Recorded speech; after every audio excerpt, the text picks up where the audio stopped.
Friends, today we are going to talk about a very important topic, the convergence of physical and cybersecurity, a pipeline dream or an inevitable reality. My name is Pawan Desai.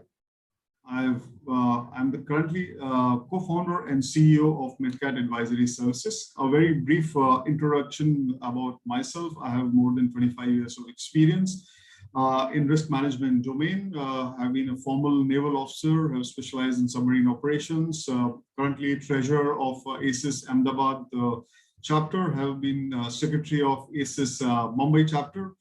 A very strong proponent of integration of cyber and physical security, and I'll be discussing that in next few minutes of this session. What is the problem statement we are facing today? I have worked in both logical as well as physical security domain for over last 2 decades. One question which comes foremost in my mind: why are these domains managed differently within the same organization? They have the same goal, approach, and strategies. So why do organizations look at them differently? And this is what we are going to discuss in next few minutes. Let's take a look at the outlook. Where do we stand today? Most of the global organizations have separate teams which focuses on physical and cybersecurity. After all, both teams protect the organization's vital assets. So why have 2 teams at all? Security manager's core job is to secure vital organizations' assets against perceived threats. Though the risk management approach for both cyber and physical is absolutely same, let's look at them. It starts with identifying assets, identifying threats, and ever-evolving threats, mapping of vulnerabilities, doing risk analysis, risk evaluation, and prioritization of risks based on many parameters, and finally, instituting controls and mitigating risks to acceptable levels. But if you look currently, less than a quarter of large companies, we carried out a survey which came out very clearly that less than 1/4 of large companies have formal procedures for their physical and cybersecurity departments to integrate. They have very evolved cyber and physical security processes and departments, but the integration is far, far away. The collaboration is still a long distance away. And if we add an OT angle to it, the operations technology also, then we see all 3 departments of IT, OT, and physical security operating in silos in most of the surveyed organizations. So what we are going to talk about is the threat spectrum, which is evolving. The cyber threats are both more likely and lethal, which we are going to cover in part 1. Part 2, we are going to discuss the physical and cyber security have very similar functions, but they vary in their approaches. And the part 3, we are going to discuss about convergence of physical and cyber is both desirable and achievable. So let's start with part 1 of threat spectrum, which is evolving and dynamic. When we look at adversary, the people who want to attack us, they see physical and cyber security measures as 2 levels to be bypassed. No, I don't think so. They simply look at exploiting the weakness and look at exploiting the gaps which lies in cyber and physical security domains or in a nutshell, they want to exploit the weakest link in the chain. Does our operating in silos makes the job easier for bad guys? I think answer is yes. Adversaries, terrorists, criminals operate in gray areas. They don't come through proper channels, both in physical as well as cyber world. They always operate in the domain where lies the authority crisscross, or where the lines are not very, very clear, where no one seems to be in charge. That is where they exploit. As a threat spectrum becoming more diverse, diffused, complex, and non-linear, it is important to pause and take a stock as to what it means for the future of convergence. The cyber physical attacks are not new.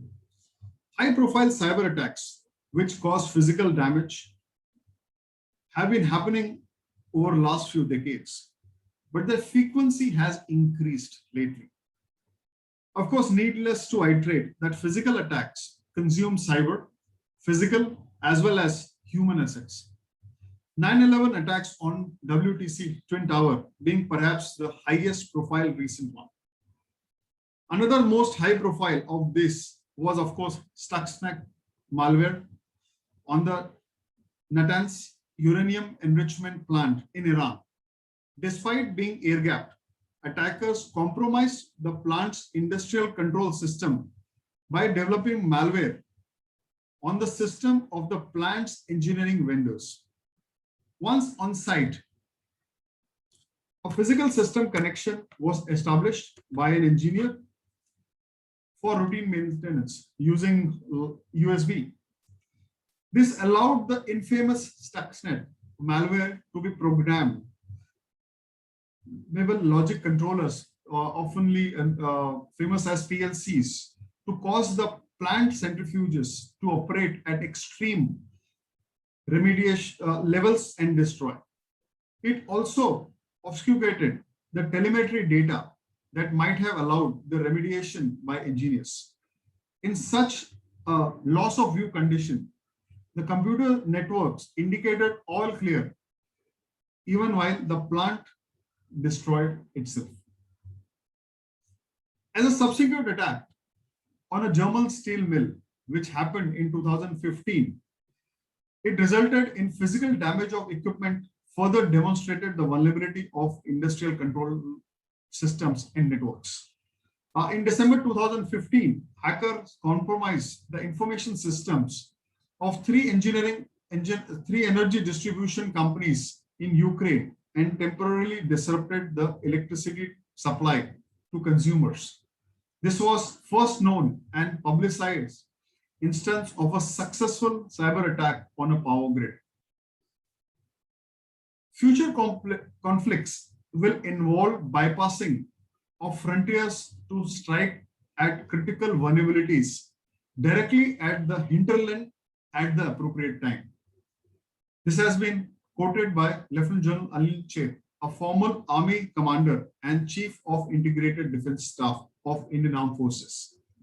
Traffic lights shut down in Mumbai after a grid failure resulted in a massive power outage across the city in October 2020. It is speculated that the outage was reportedly caused by an adversary across the border, though nothing has been accepted by either of the governments, and which is not going to happen. But Maharashtra government earlier alleged that the power grid failure that led to blackout on 12th October 2020 was due to a malware attack that came from abroad.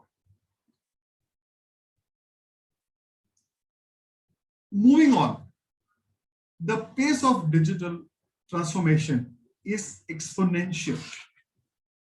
COVID not only accelerated the process, but we have started seeing the results outcomes, not only on the good side, but on bad side also. We will, in the recent future, be surrounded by billions of IoT devices all around us. This would hold true even for physical security domain. Every IoT device is a potential gateway for remote attacks. Attackers, state as well as non-state, can exploit any gaps to bring down systems, cripple infrastructure, disrupt operations, and negatively impact businesses and reputation.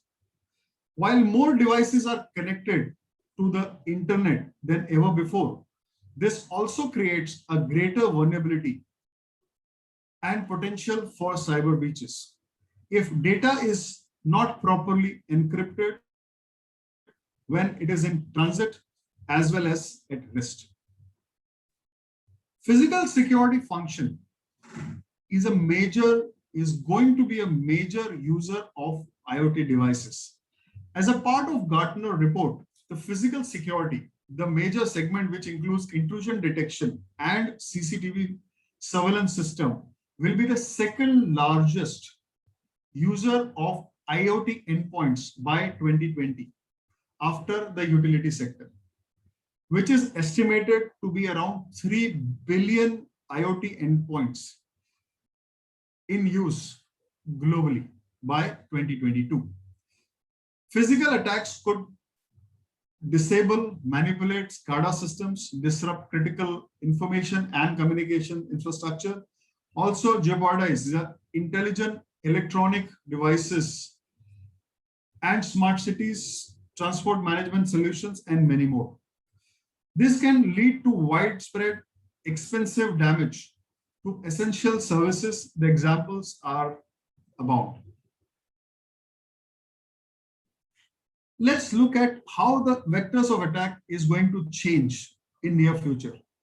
This was a study which was carried out by Newsweek Vantage. It spoke about how the crisscross of the threats in various domains which is evolving. Out of the percentage surveyed, 53% of respondents spoke about cyber intrusion in their IT and data systems. Almost 37% spoke about physical intrusion in IT and data systems.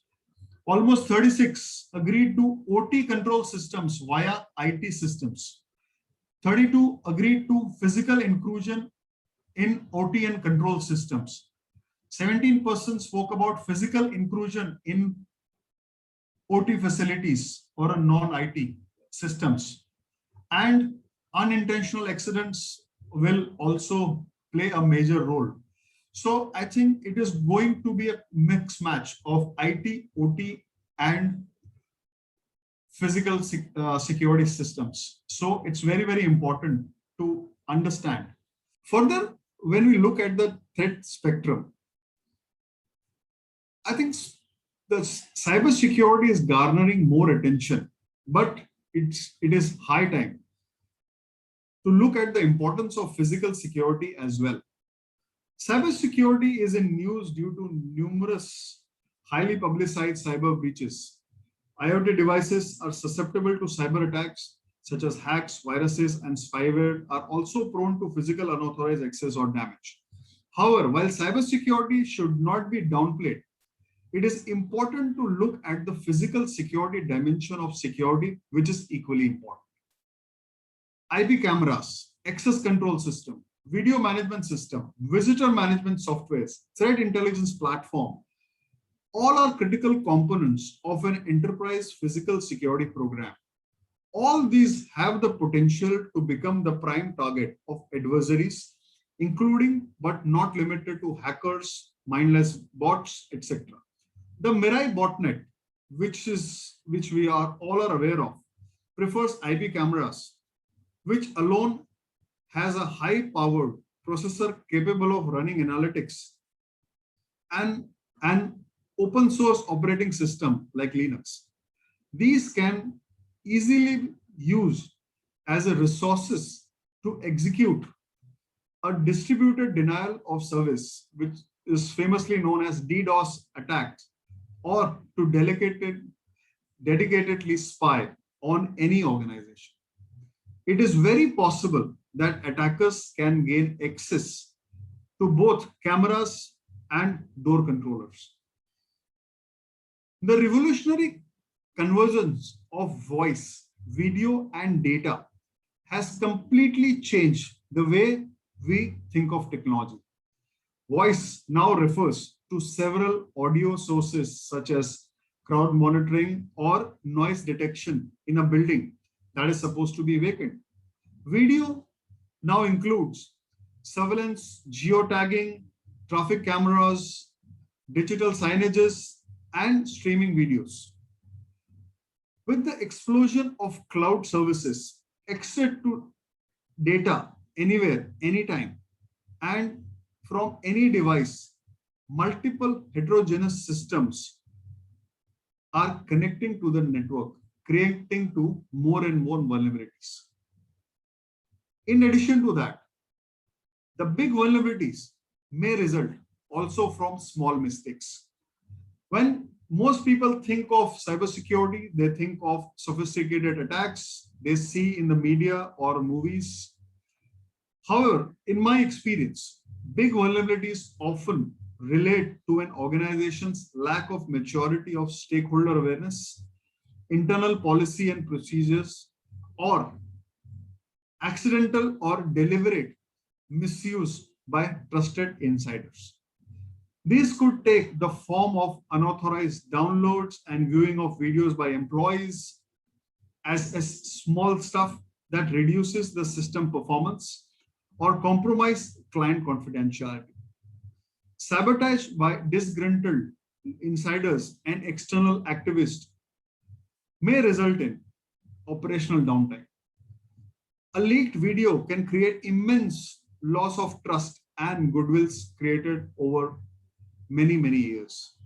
A compromised system may cause threat to other systems also. The evolving threat context highlight the need of an integrated approach to security. However, the practical challenges abound. This is what we are going to look in the next section. Having analyzed the historical examples of cyber attacks as well as evolving threats spectrum, it is evident that cyber and physical threats are converging.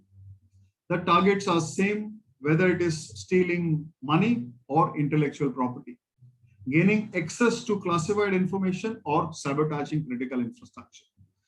There is an increasing concern amongst the experts that siloed physical and cyber defenses are increasingly lagging the unified complex threats and therefore creating vulnerabilities and resulting in suboptimal responses and defenses. The need of an integrated physical and cyber security to plug the vulnerabilities and have a seamless gap-free, multi-layered end-to-end security cannot be overemphasized. After conversation with many CSOs and CISOs, I have come to conclusion that they are trying to do the same thing, but the way they do it or the way they call it is different. Let's look at a layered security approach, which is used in both cyber as well as physical, and how do both of them look at differently. When we talk about beyond perimeter, CSO look at travel risk management, vendor risk management, adversary mapping. When we speak to CISOs, they look at cloud security, third-party security, deep and dark web scanning. When we look at on the perimeter, we have perimeter surveillance, physical barriers, protection, identity, and access management, IDS, IPS, perimeter patrol, and many things in physical security domain. When we speak about the cybersecurity domain, we speak about firewalls, IDSs, IPSs, DDoS protections, demilitarized zones, and many more. Once we come within the premises, CSO speaks about security of critical areas, physical security, access controls, multi-factor authentication. We speak with CISOs. They speak about logical access controls, network security, and multi-factor authentications. We come more inside at endpoints. CSO speaks about security of people and physical assets. CISO speaks about hardening of network devices, laptops, servers, desktops, mobile devices. When we talk about threat intelligence, CSO speaks about environmental scanning and continuous threat intelligence. When we speak with CISOs, they speak about cyberspace scanning and continuous threat intelligence. When we talk about policy management, CSO speaks about centralized policy management and administration, security dashboards, and matrices. CISOs also speak about the same things: centralized policy management, administration, security dashboards, and matrices. And lastly, the monitoring, response, and incident management. CSO speaks about command center and emergency response teams and incident response forensics, while CISO speaks about security operations SOC, monitoring, incident response, and digital forensics. So in a nutshell, both of them have the same approach. Maybe what the language, what they speak is different. So when we speak about language, some example comes to my mind. One is CSOs talk about defense in depth, while CISOs talk about layered security. Some people speak about security operations center, while physical security or a CSO talks about command centers. CISO speaks about SIM, which is security, incident, and event management, while CSO talks about PSIM. CISO talks about forensics, while CSO speaks investigation. CSOs talks about moles within an organization, while CISOs talk about Trojans. So essentially, we try to do the same thing, but the language is very, very different. And it also comes from from a base that both comes from a very different background.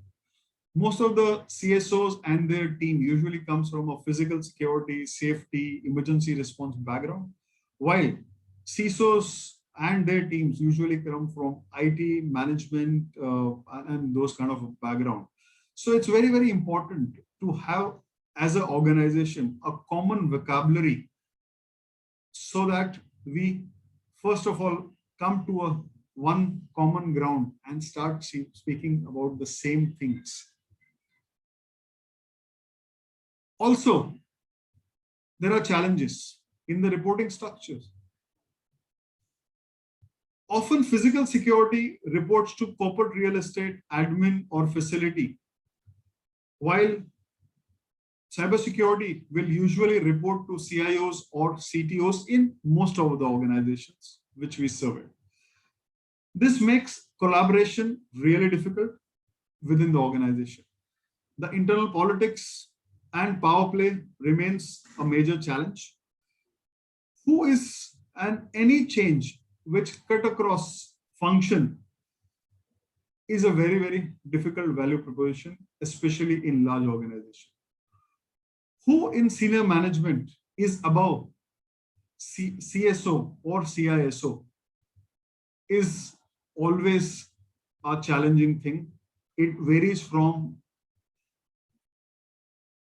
sector to sector, domain to domain, but we have seen various answers for it. There is no right answer for this. So very important that we need to very closely align the security objectives and move towards a common reporting structure within the organization. In addition to that, the KRAs, these two teams have a very different culture, organization structure, objectives, budget, and more importantly, the KRAs. The KRAs should be derived from not the departments. They should be derived from organizational objectives and key security priorities of the organization. Both of them should have the same key objectives and priorities. Also, if we see at certain challenges like remote working, with so many people working remotely in current situation, cybersecurity and physical security challenges have now assumed a different dimension and need a more versatile and out-of-box approach to minimize the impact on organizations. Companies need to test their remote access capabilities for their video security and access control systems beyond the basic mobile application that simply provides the monitoring of viruses and other cybersecurity policy administration. They may find that previously implemented cybersecurity measures may not allow physical security controls to actually be effective. Security professional needs to confirm that cybersecurity professionals are correctly securing network devices while simultaneously supporting business continuity with reduced staff. We are seeing of late the empty buildings can be a particularly vulnerable from a physical security standpoint. While hackers are keen to exploit any weaknesses exposed by the rush to remote working and access, this is not the time to let your guard down. It's never been more important to secure and protect video surveillance and access control system from exploits so that they can also help to protect people and other business critical assets. Event and executive protection is a domain which usually is considered very close to CSOs, but through cybersecurity mapping, which includes OSINT, social media profiling and situational awareness, and monitoring of dark and deep web chatter, is critical for effective protection program.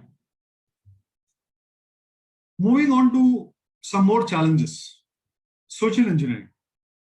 Phishing attacks or the use of social engineering on employees or implanting of moles to gain the necessary credentials for access are on rise. Organizations should be aware of the importance of a well-rounded, holistic security awareness program that considers these many different areas of risks. Identity theft. Hackers can combine physical and email attacks to spearfish a high-level executive or convince one of his or her employees to send funds to a foreign account by spoofing the executive's identity. Unless we look at holistic security and both teams work together, this problem cannot be solved effectively. There is a lack of integration at technology level. Security controls must be integrated at the planning and design level itself so as to seamlessly protect the entire value chain. Lack of integration between physical and network access increases the potential for misuse. A stolen or lost access card can permit an individual to enter a building without restrictions, allowing that individual access to hardware in the building. Integrating physical access with the network access creates a bond between these two separate systems. Organizations must also define, document, and implement proper policies and procedures and have other desired control measures in place. IT management practices may not be applied consistently across departments. Separate organizations typically create their own best practices and best practices from a physical security perspective are typically not the same as those applied from a cybersecurity perspective. Applying consistent best practices across departments helps to minimize the chance for missed policy implementation. Monitoring is a very interesting subdomain. Millions of dollars are spent on surveillance and monitoring by both teams. In fact, most of the organizations have separate command centers doing many overlapping activities, albeit in silos. Cybersecurity devices are not physically monitored to detect tampering or unauthorized access. The problem ultimately comes down to governance, making it a priority to create a single place for monitoring for effective administration of security policies, procedures, and deployment can be really helpful. When we speak about technical security, in the current universe of physical security, there is hardly any security that isn't digital, and as such, a potential target for cyber attacks. An electronic access control system, which is capable of being accessed from the corporate network, can be exploited to open physical doors due to the vulnerabilities in the communication between different devices in the system. Additionally, negligent access control and surveillance measures can expose companies to data theft by leaving open vulnerable workstations or local data storage and employee badges. Plugging the technical security gaps is critical to achieving desired levels of protection. Though we have seen many challenges in last few slides, I truly believe that the convergence is both desirable and achievable, but more importantly, it is inevitable. Over last few years, noteworthy efforts have been made to integrate these domains. Some have been successful, others not so. Organizations which have taken a holistic risk identification and mitigation approach and planned integrated defenses with well-defined ownership, common vocabulary, policies and processes have been more successful. Institutions which have seen it as more a technology integration and a cost-cutting or cost reduction exercise have not been successful. Globally, banking and finance industry continues to take the lead in the integration of physical and cybersecurity functions. Some other new age and high growth industries like e-commerce, advanced manufacturing, and pharmaceuticals are also working towards convergence. Efforts are on in many industries as well, at many levels. Results will be visible in years to come. The early believers in and investors in convergence will start reaching rich, tangible benefits in years to come. Leaders from both domains bring a lot to the table.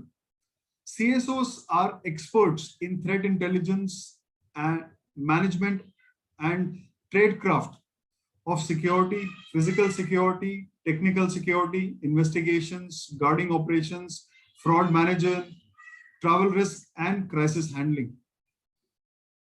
While CISOs are apt in IT operating systems, data management, and processing platforms, system security, and system design.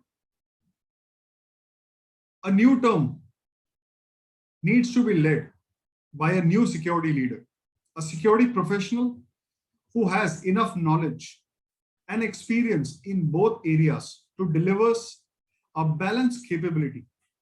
He or she must have an understanding of the business, the key drivers, risks, an evolving tech landscape. And finally, must enjoy the confidence of the CEO and other CXOs, the leadership team, and the board.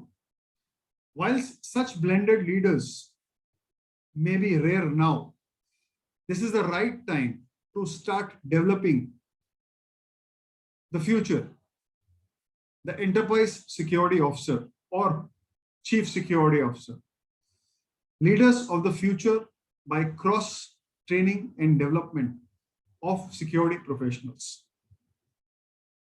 Physical security and cybersecurity teams should be merged, keeping in mind the following aspects. Most importantly, the unity of command, very, very important. One common vision,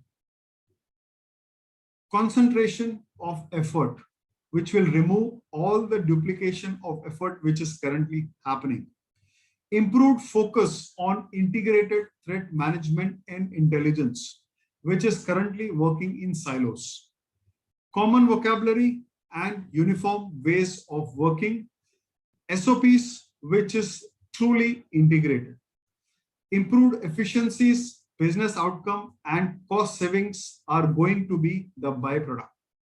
And most importantly, aligned to a single culture of the organization. This is the right time where we need a unified command center, which is monitoring both cyber as well as physical threats. A unified command center appears to be a pragmatic way forward. A significant challenge is the correlation of alarms and events. They differ in nature and in use cases. However, as a relationship, understanding, and mutual respect grows, and the use cases for addressing each continue to align with common mitigation and response measures and procedures more closely, organizations will successfully integrate both this in a unified command center.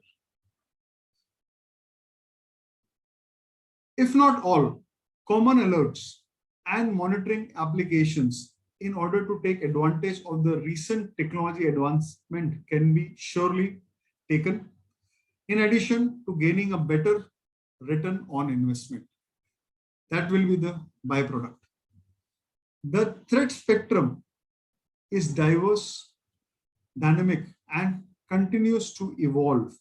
Physical security domain has started thinking drone-based threat as well as opportunities for surveillance and counter-drone technologies. Similarly, new cyber threats and vulnerabilities continue to evolve every day. Creation of a single interface and automating all data collection and displaying it to security managers in one single interface will just help companies not only better secure correlate IT and physical security records for better after incident investigations. One interface means improved situational awareness and a comprehensive picture, better security, cost savings and ROI, and better defending and tracing of threats and crimes. It also means less duplication of efforts whenever an employee gets hired, leaves, or has a change in access permission. The integration of physical and security domains improves asset security.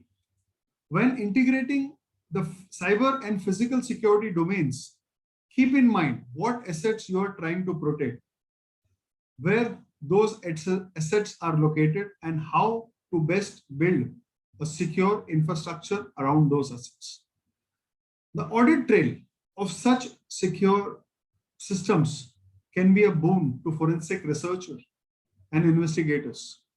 For example, if the post-attack investigation uncovers the PC used and the username and the password, thus the physical security logs show that person was accessing the system or even in the building at that point of time. Such information can also feed real-time system as well. If a username and password get entered in a secured mainframe or a data center, but the owner has not been logged in logical system, can the alarm goes off? And many more use cases can be uh, evolved. Streamlining policies and administration offers many advantages. It simplifies the manageability of your security infrastructure and increases the visibility of your resources, making it easier to detect and prevent security incidents and providing a unified platform to manage the response and recovery after an incident occurs. It also helps in creating administrative redundancy as well as enhancing security opportunities.